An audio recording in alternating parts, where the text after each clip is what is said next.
back, everybody. It's Monolito here. Today I'm going to talk about some cameras that I've used for shooting sports mainly, and I may be using them for other videos, but these are going to be about cameras that I've had before and cameras that I currently have, and talk about some of the differences and why I chose those types of cameras. So stick around. Hope you enjoy the video. Cameras I'm going to talk about are glasses. So these are cameras that are built into sunglasses or shooting type glasses and have pretty easy controls and give you a pretty good first person view of, for example, a match, if I'm shooting a match or whatever the case is. So these glasses I currently have right here. These are the OhO Sunshine 1080p glasses. Now, before I had these glasses, back in, it was probably July of 2017, I had a pair of iView Horizon 1080p glasses. And the reason I switched to these, when I got the iViews, they were probably about $179, $189, somewhere around there. Basically came with a setup kind of like this, a hard case, the glasses, a charging cable. The main difference is that it did have clear lenses so that you could switch out.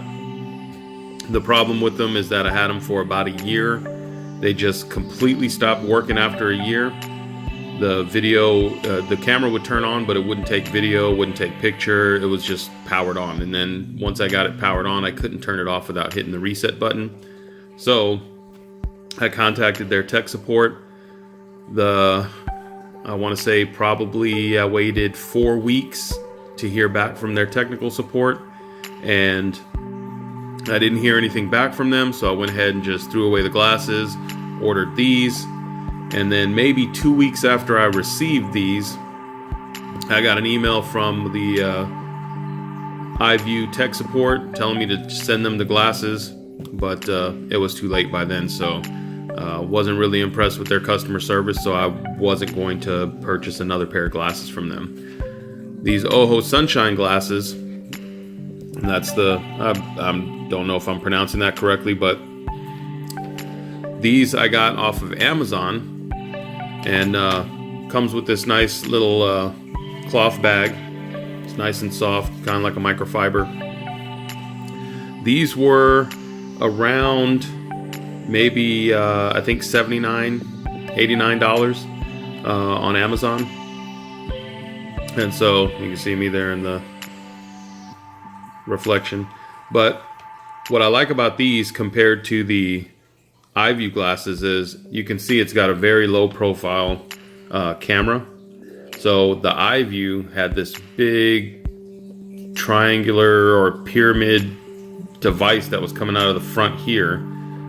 That had the camera in it, so you could actually tell there was a camera in here. Unless you're really paying attention to somebody who's wearing these, you're not really going to tell there's a camera in there. So that's what I like about these. These are shooting glasses. These did not come with separate inserts, so it's just got the tinted lenses, which is okay because I like the tinted lenses when I'm shooting. For the iView, it did have a removable SD card. This one does not. All it has is the port for charging and for uploading to the computer. And then it's got the power button. So the iView glasses had an opening for an SD card slot that I think went up to 64 gig. This one has a 32 gig built-in hard drive, I guess if you want to call it, or SD drive. And it's everything is really closed in. So these are waterproof glasses. So when you're sweating, things like that, doesn't cause any issues. And the only actual opening is just this, which there's a rubber cover here that covers the USB slot. So it's a micro USB slot. So I'll open that right there, which it comes with the cable, and it even comes with a little wall charger if you don't want to charge it from the computer. Usually while I'm editing the videos, it's plugged in and it charges that way, so I don't have to really use this too much because by the time I'm done editing videos, the camera's charged back up. The case on this one I liked a little bit better than the iView. It's a lot bigger case. I can actually fit 2 pairs of glasses in here, so I'll put my regular shooting glasses with these camera glasses. So normally throughout a match I don't wear this throughout the whole match because I'll be sweating or whatever. So just to be safe, I'll take these off, put them in the case, put my my other shooting glasses on, and then when it's time to shoot, I'll put those on. Then there's a user manual, which it's not, it's just really folded up piece of paper. So mainly what I did was went online because the font on this is really tiny, but it's very easy to use this camera.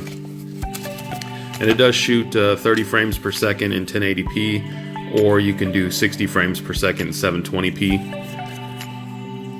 And then it has this little thing that you can basically strap this to your head. Kind of this is soft and flexible, so if you want to try and keep them from falling off, I guess if you're doing some really extreme sports, mountain biking, skateboarding, things like that, or whatever, and you're scared the glasses will fall off, put these ends on the earpieces there, and then just strap this and tighten it down, and it'll stay on. I don't use that, but I just keep it just for the sake of keeping it. The iView glasses also did 1080p at 30 frames per second and 720 at 60 frames per second. But again, the main reason I went with these was the cost. I did do a little bit of research online, was looking at some YouTube videos and looking at what people were saying about it, and there was a lot of good things that were said. Plus, it was half the price of the iView glasses, so I went ahead and got these. I've been using these for about 8 months now. Have had no issues with it. It's really easy. When you want to turn it on, you just push and hold this button, and then what'll happen is it'll vibrate, and you'll feel the vibration, and then light will turn on, and it'll start flashing. When it's flashing, that's recording. And what's pretty cool is if you just want to verify, you just kind of look up to the right, and you'll see the light flashing right there inside the glasses. If you want to take a picture, you can just push the button again while it's recording, and you see that blue light that flashed, and it'll vibrate as well, just a small vibrate. And so it'll continue recording, but you'll also have a picture in there, and you can keep doing that. And then to turn them off, you just push and hold again, and keep holding it. It'll vibrate for about 4 seconds, and then that light turns off. When it's done vibrating, just let go, and it's off. And when you plug it in to the computer with the USB, at least on a Windows 10, I have a Windows 10 laptop. Once you plug it in, Windows 10 picks it up.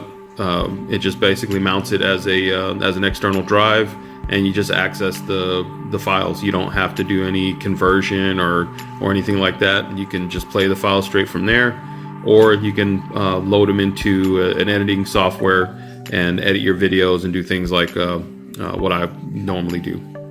So I really like these. The only downside to these glasses is if you've seen some of the other videos where I'm shooting a rifle, when you're wearing these, or when I'm wearing these, and I'm shooting a rifle and I'm trying to get a good sight picture on the rifle, you don't get a really good view of what's going on from the glasses. Basically see my hand right around the pistol grip, the rear sight, and maybe sometimes you might see to the front sight or the target. So that's why I'm going to show the other camera that I'll be using in the future for those types of matches. Alright, we'll go ahead and set that up, and then I'll be right back.